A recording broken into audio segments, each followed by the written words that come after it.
እየረበሽካቸው ነው እኮ። የራሳቸው ጉዳይ። ሙሉን ቀኑን ስትኛ ነበር። እነሱ ለምን ቤት ተውኝ ውጭ ሄዱ? እንዴት እየሄደ ነው? ገርሟል። እስካሁን አይፎን 16 ፕሮ ማክስ አልገዙልኝም። በቂ እንቅልፍ አገኘ? የምን እንቅልፍ? ዛሬ ደግሞ ማምና ዳዲ ስክሪፕቱን ይለማመዱ ስላደሩ መተኛት አልቻልኩም። ማታ ለምን አልተኛም? ማሚና ዳዲ አዲስ ልጅ ለማምጣት እየረበሹኝ ስለነበር። ሃሎ ፖሊስ፣ ባካችሁ በፍጥነት ኑ! ማሚና ዳዲ እየተጣሉ ነው።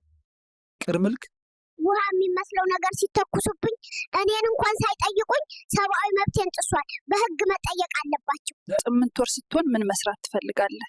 የእነማ ቤት። አሁን እኮ ነው የተወለድኩ። ተረጋጊ እንጂ። ለተከታዮች ጸሎት። እግዚአብሔር ሆይ ንጹህና የቀና ልብ ስጣቸው።